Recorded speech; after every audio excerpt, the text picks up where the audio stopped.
I have mixed together the glycolic herbal wash and the pumice. And this just really intensifies your initial prepping step of cleansing with the granulars. But being mixed together and adding a little water does have, moderates it to some degree.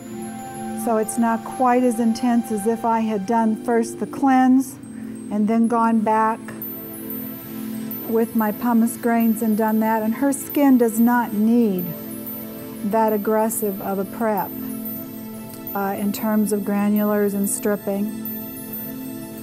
When you have skins that are either more mature, drier, or more dehydrated, or finer skins, really lessen your granular scrubs, particularly the pumice. And because I wet it with water pretty well, you know, the grains are rolling very nicely over the skin.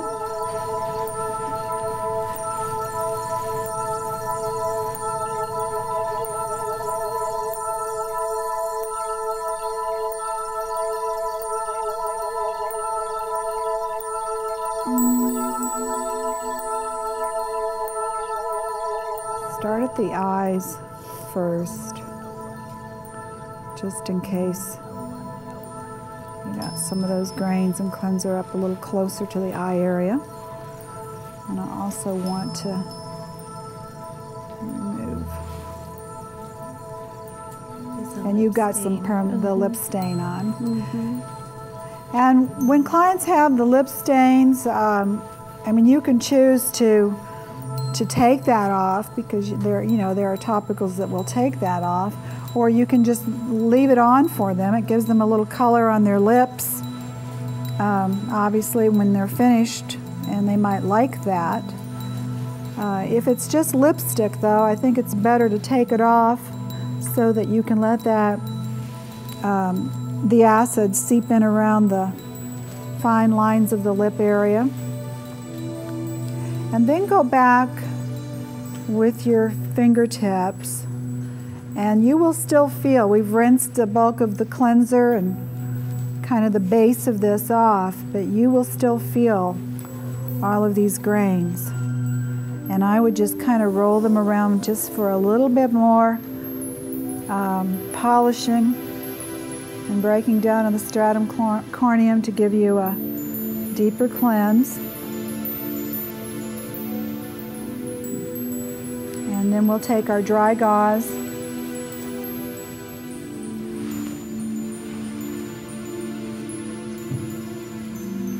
and just brush it away. And we'll take a closer look at her skin.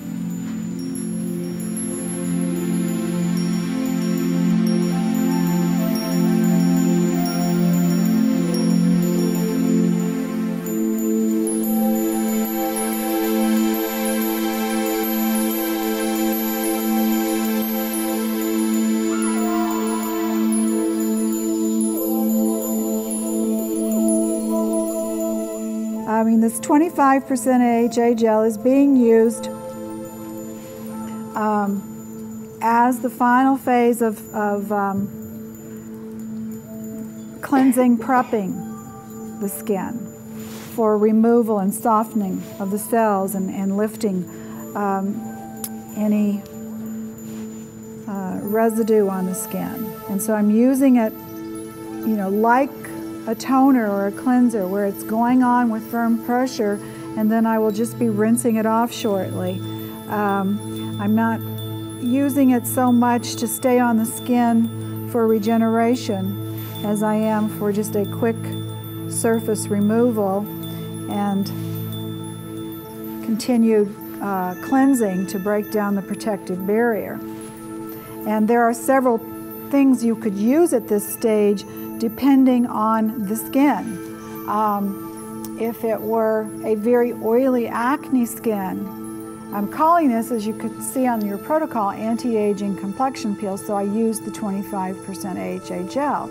But if it were a very thick, oily skin, and you decided to do this, you might need a little bit more of a lipid reducer for your prep, so you could use the alcohol camphor solution or the fruit acid botanical like we used on Juliet's, or no, not on Juliet's skin, I used it on your skin, the fruit acid botanical. So at this step, it's just a matter of choosing one of those types of topicals for defatting a little further, taking it to a little deeper cleansing step. And for her, I am just wanting to get a little bit more of this kind of dry, dead skin removed before I start with my actual acid peels. How does that feel to you? Just mildly tingly. Which is what you would expect. Your alpha hydroxys have a prickly sensation, just more of a tingle than a burn usually. The higher you go though in percentage and the lower pHs, that tingly prickly sensation becomes even much more emphasized to where it gets to be a kind of an irritating, itching feeling.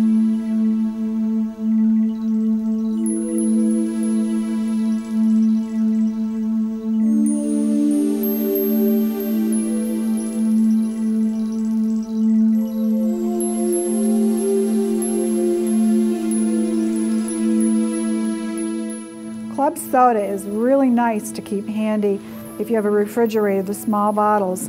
You can use them after a lot of your hotter peels, and it's always good for neutralizing any of your alpha hydroxy formulas. You can use baking soda and water if you prefer, and that works just fine too. This just really makes sure for this step that I'm getting all of this off before I go on to the acid step. Her skin has a nice pretty glow. Do y'all notice that? If you had left this AHA gel on for about 3 to 5 minutes, this is a treatment in itself.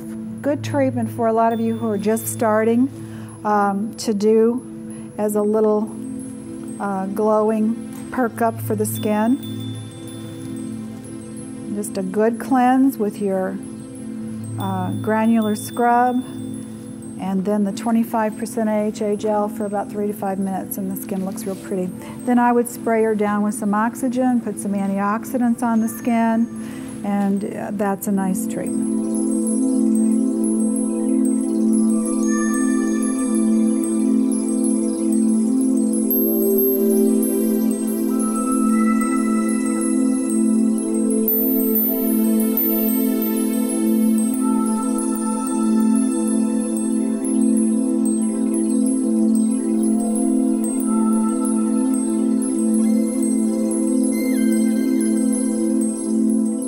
So our first mixture is Jesner and melanin suppressant.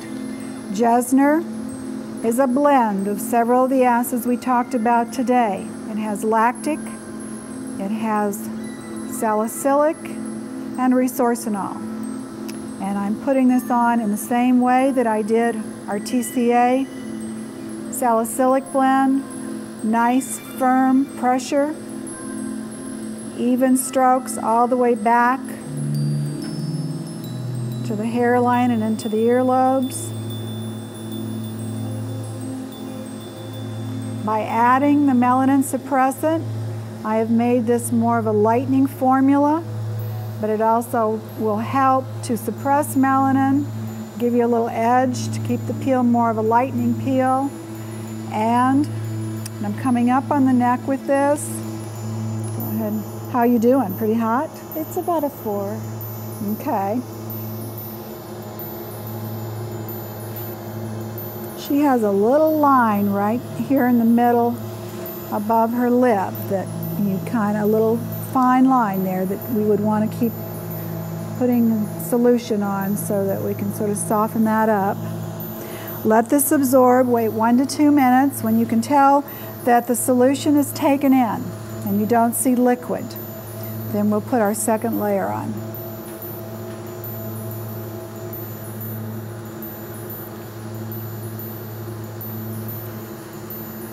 The way I'm doing the Jesner is a very good way for someone to start using it that hasn't done so, by just doing 1 to 2 layers and letting that be the treatment.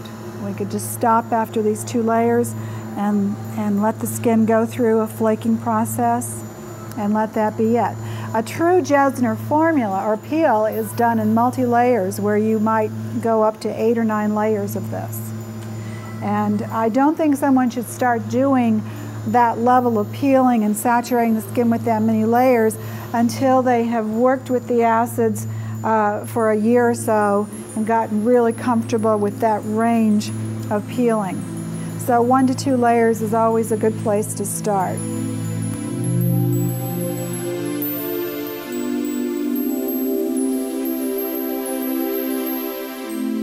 And now I'm going to go on the other side, kind of keeping in mind my even saturation. And I'm going to go in the opposite direction. You know, we came back, so now I'm going to go around and try to move in a little different pattern. If you find that it's really hard to get like above the lip, or you're wanting to get in around the eyes, just wet a cotton swab or soak a cotton swab with your solution and then go into those fine lines with that. That's a good way to do that.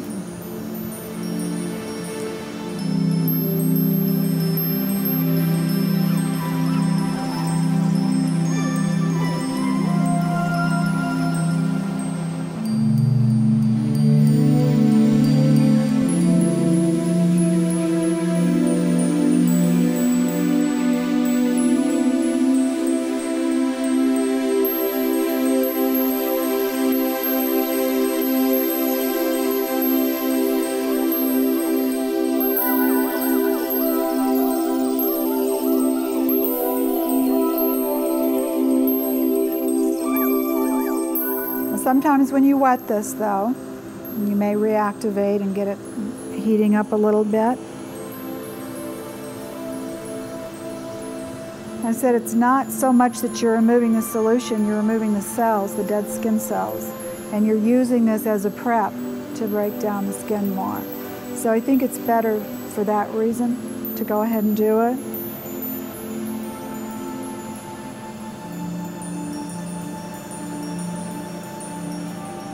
Now she's already, another reason this is good to take off is it really, like I said earlier, lets you see just what you've done on the skin and what's starting to happen.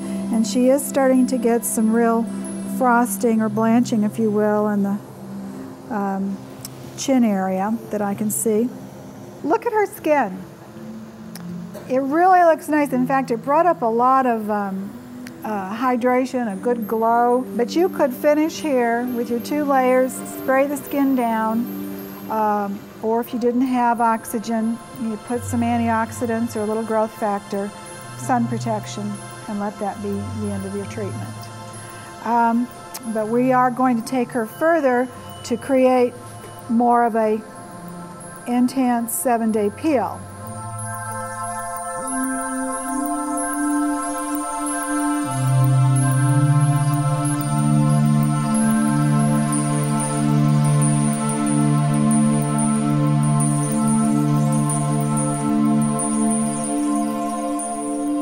Same kind of application. Firm pressure, go in one direction or the other. We'll let that absorb. I would suspect she's going to get some pretty quick frosting.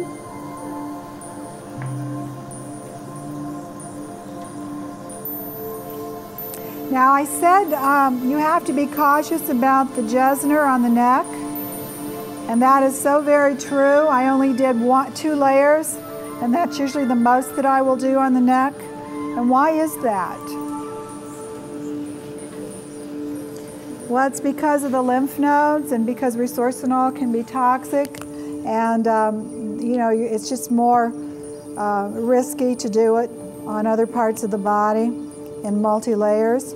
So if you just do a couple of layers and then you follow through with more of another acid, like here we're using the TCA alpha hydroxy blend.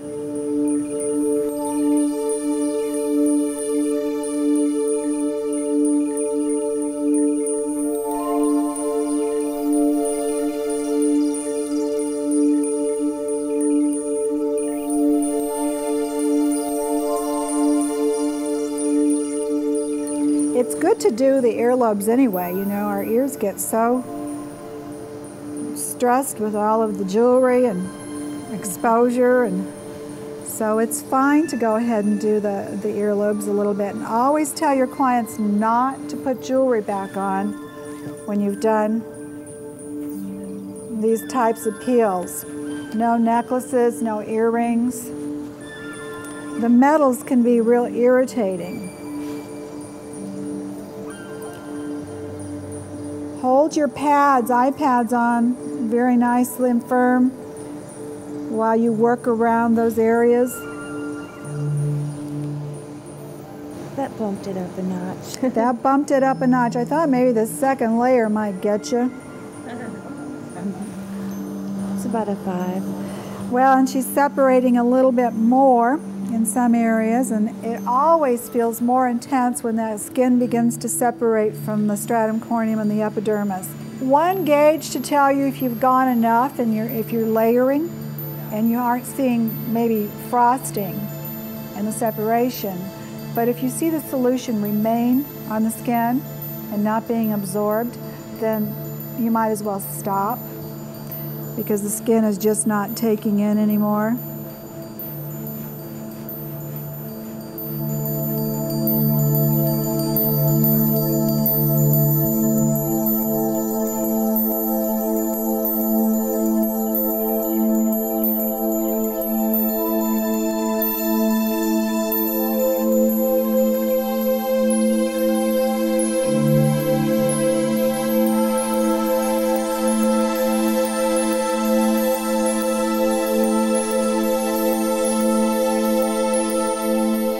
Already getting enough lifting. She's feeling a lot of intensity. All I'm going to do, her skin has taken it in, and I'm just really at this point going to give her skin an opportunity to calm right down. Did that help? A little bit.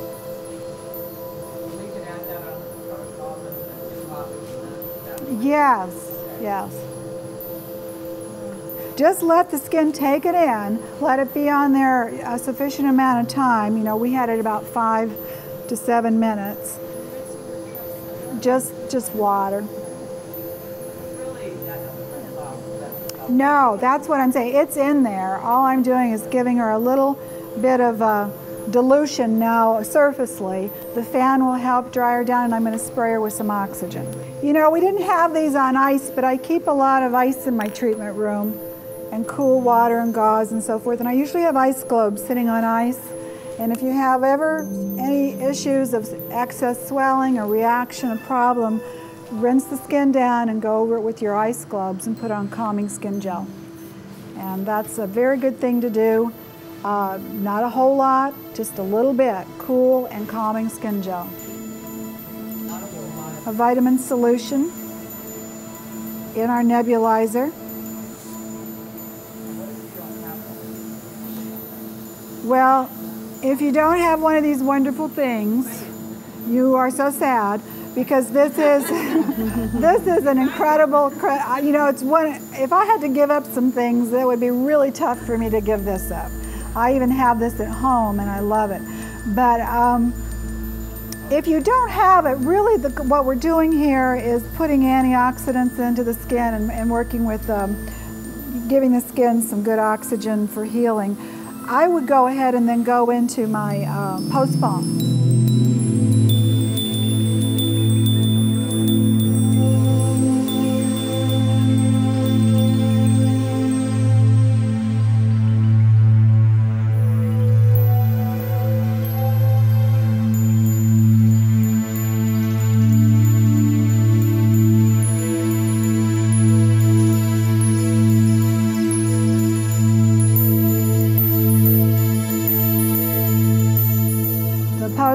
Feels so good. And like I said earlier, a wet wound heals so much better than a dry wound. And actually I need some more anyway. So this is how I would have done it. And if you had 2 gloves on, just, you know, then it's fine too, but I just put 1 glove on to blend this. And go right up close around the eyes. It'll feel soothing to her eyes. And go right over the lip area. Now, if someone is not able to use the post balm, occasionally there'll be somebody that the formula just does not work for them, then have them use the omega-6, the drop of essence. And that's very healing, very moisturizing, and soothing. And sometimes it occludes nicely, not as well, because this has got a pretty thick base of the pure shea butter, but it does well, and some people respond nicer to that. And then there are some times when I actually mix a little of this with the calming skin gel, and that adds more support for itching and swelling. And so, you know, you can kind of tweak those essential healing ointments. But the main thing for this is the occlusion and getting it on the skin so it reduces the tightness. Because what happens to the skin when it gets this tight from this depth of peel is it will begin to expand as it gets tighter and tighter. And if there's a little more swelling with that, as that happens and it expands out, if you don't have something on here occluded, when that relaxes down again and the swelling goes away, you could have a depressed line. It's kind of like how stretch marks, you know, the stomach gets a little larger, the stretch mark forms, but if you keep it real creamed, you're not going to have that maybe as much. So that's why we want to also do that. So you look great, my dear. How do you feel in terms of discomfort now? What are you feeling? That brought it down to 1. So she's still feeling a little hot. A 5 is pretty hot in my opinion. And so what I would do is hand my client the fan again and say, well, I want you just to go ahead and keep this if you want it to hold for a little bit longer. Go ahead and open your eyes for me. You have just a little bit of, so she doesn't leave looking like a raccoon. Okay, there. Now you can sit up. Let's have you sit up and see how you feel. Make sure they're not dizzy, lightheaded, nauseated, you know, all those things. Usually it's good to offer a glass of water and let them keep this little hand. I would invest in 2 or 3 of these little handheld fans.